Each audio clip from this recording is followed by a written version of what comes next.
ụmụ ọdịnala Igbo asị nke ọma ka meela anyị atata bụ nkwọ ka nkwọ kwọtara anyị ihe ọma ka mmụọ niile na-anara oke na-anara àjà na nkwọ bịa nara ọfọ niile na àjà niile anyị chụrụ n'ụbọchị taa. A sị na akakaka ya ma anyị jiji ya ma anyị, a sị na onye chụba anyị anya daa, a sị onye chụba anyị enughi anyị aja na gha ya aja, a sị na anyị ga-adị ka ibe, anyị ga-adị ka echi na echi adị agwụ agwụ, maka na adịghị ka ibe na-agụ akwa. A sị m ihe ọma na-eme na ndị bebe ndị ọzọ ya mee na be anyị.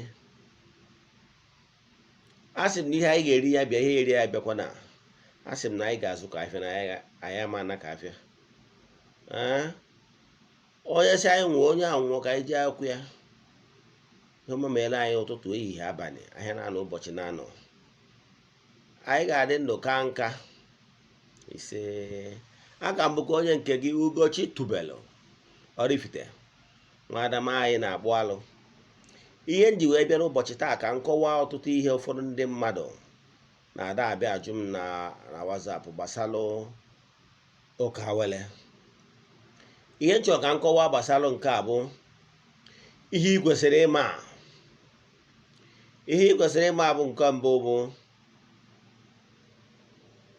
na ịchọ ịlụ ọrụ dị n'ụzọ gị nke ọma. Ịlụcha ọrụ dị n'ụzọ gị nke ọma,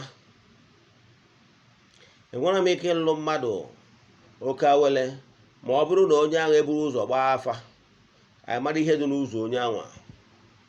Ọ bụrụ onye esetụrụbere chie, o setụrụ chie n'ọchị bụ ụzọ, n'ọchị ji oke, n'ọchị inwe ndụ, n'ọchị inwe ike, wee dịrị gabazie.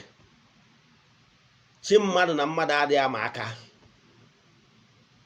Maka ihe anyị ga-emegolu mara ihe dị n'ụzọ gị. Ọ bụrụ na ịbụ onye ọgwụ nọ n'ụzọ ya, o nwere ọgwụ ụfọdụ ndị mmadụ na ha gwọchaa ọgwụ ka adịshọ na ngwurube nna onye anwa na-ekechirie na ihe ọma batara na ya, ewere arụsị wee gbudie.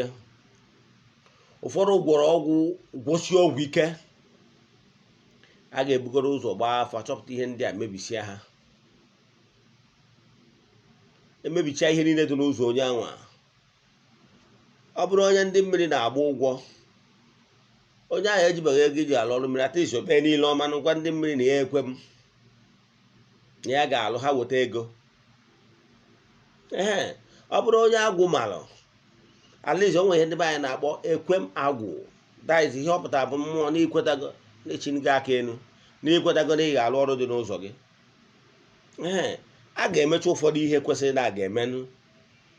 Onwe mmụọ na-agbaghị ụgwọ atleast ewegoro ọjị ya ọnụ ya nụ. Ndị nke a ga-esetụrụ ha ka ọ ga-agba ọgwụ na arụziere ọrụ Awele ọga, maka na ama enwezi mmụọ ndị na-agba ụgwọ. Ezampụl, ịma ọnụ onwe onye ọ ga-agba ọgwụ na arụsịalụ ya ọrụ Awele, chi ya na-ewe iwe na ọgwụ na onye a amarọ chi ya nwere ike ije gbalụọ ya ịmarọ. Ụfọdụ dibịa ama agwa gị, mana adị m alụ etu a. A na-akpa na mkpa na ọfọ mmeji bikos ka m wee lụọ ọrụ gị Awele narịghị ego, wee ghara ịgwa gị n'iyi akpa na ana wee kpa na ọfọ, na ị ga-ebidogoro na chi gị medo ya chi gị, ya gị na chi ya adị na mma, gị na ya ancestors adị na mma, gị na ezumezu mmụọ so gị adị na mma. Onwe ọgwụ dị n'ụzọ ewepụcha ihe niile dị n'ụzọ wee lụzielu gị oke Awele. Oke Awele nna alụ abụrụ ọgwụ, adị m agwọ ọgwụ. Ọ bụrụ na ọgwụ na ị chọrọ ịgwọ ọgwụ, ịma na ọ bụrụ dibịa nke m, ọ bụrụ na nke m ka ya abịa. Ihe nna alụ bụ imebi ihe ọjọọ ọbụla dị n'ụzọ mmadụ,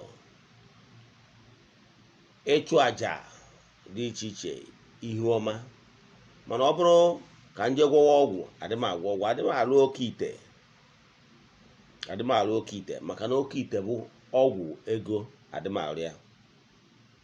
Mana ọ bụrụ na emedocha ihe dị n'ụzọ gị, marakwa maka ndị na-asị ka ha jee gwọọ ọgwụ, o nwere ndị chi ha adị anabatakwa ọgwụ.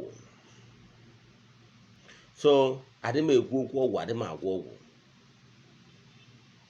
Oke Awele na-eme abụrụ ọgwụ. Oke Awele a simple means na imezi ihe dị n'ụzọ gị, eme gị enyi ndị angel nke Chukwu, ndị na-eweta ego, ndị na-eweta ihe ọma, ndị na-eweta favor. Mgbe a ga-emere gị introduce to ha nwa, ị nweziri ike idunye ha ozi sị ha jee wetara gị ihe dị ọma dị etu a, ihe dị etu a, ihe dị etu a, ihe dị etu a, echere onye bụ ozi maka gị na ha abụrụgo ndị enyi. Etu m esi wee kọwaa Awele na-eme in layman language. Ọ nọ ka onye je egota essence ma ọ bụ any favor something, mana imedọrọ ihe dị na chi gị, ọ nwere ike ya arụ n'ọrụ. Ọ dipendịrị mmụọ na-eso gị. Mana ọ bụrụ na imedo ihe dị na chi gị, imedo ihe dị n'ụzọ gị, enyezie gị ihe Awele, ọ gaa. So na a ga-akparịrị n'isi, akpa na ana, akpa na ọfọ, emedo ihe dị na ya. So ihe m na-achịkọwa bụ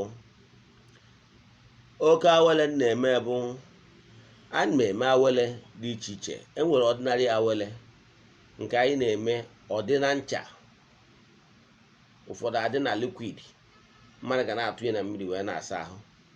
Ọ bụ ndị nwere shop, onye a nwere ike ife na shop ya. Enwekwara nke mmadụ ga-eji were na-asa ahụ, wee na-asapụ ụchụ. Gịnị ewe ụchụ a? Ihe a bụ negative energy. Before anyị rụọ ọrụ oke Awele, anyị ga-ebu ụzọ dị sure na o nwere ụchụ dị n'ụzọ gị. Ụchụ ga-abụ negative energy surrounding someone. Ọ gbazie okirikiri, favor chọọ ịbịa na ọ bịazie na in the spiritual realm hover around you. Ọ ma enwe the anchor immaterialize. Onye ahụ na ụfọdụ nwere ike isi gị na otogo ya dị were ekpere, ma ọ otogo ya gbawara ya afa, na-agwa ya na ihe ọma dị n'ụzọ, mana ihe ọma ha dị eru ya aka. All because of negative energy surrounding onye ahụ.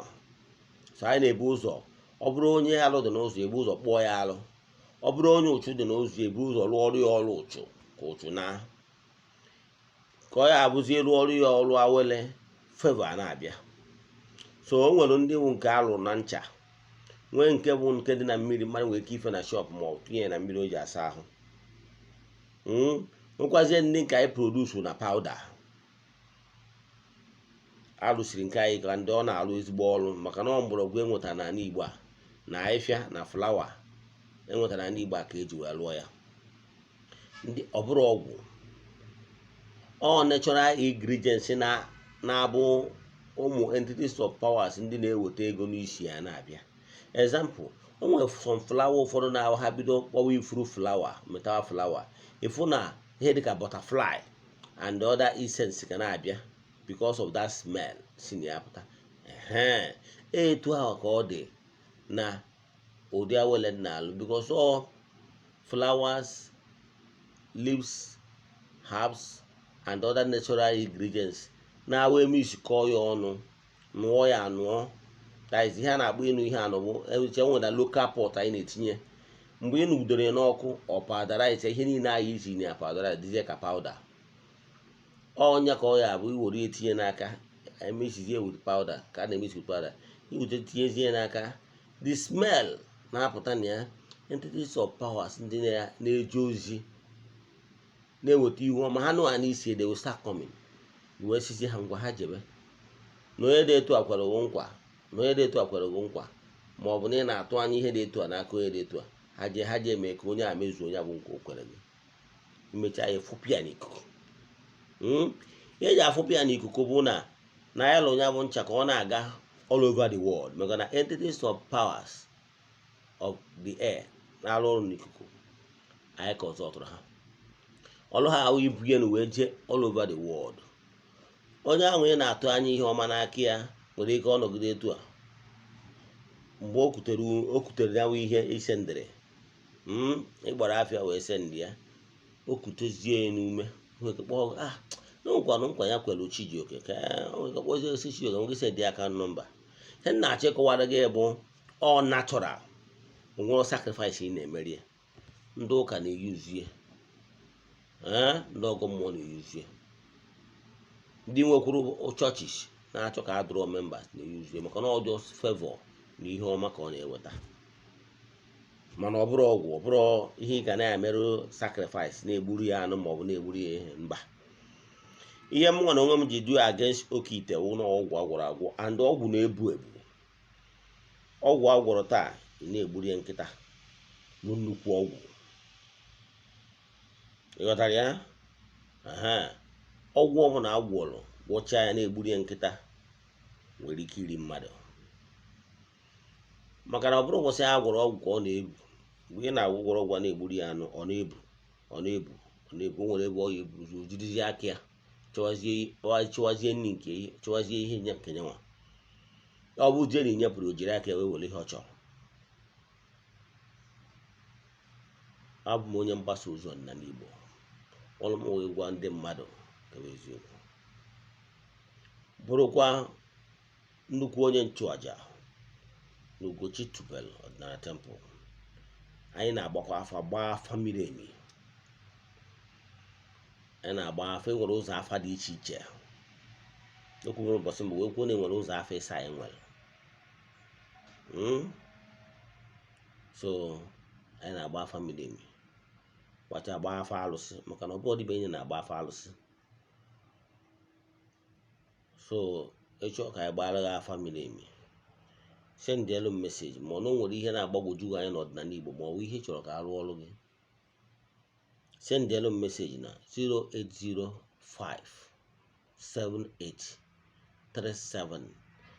08057837672 Ugochi tubelu Oraifite.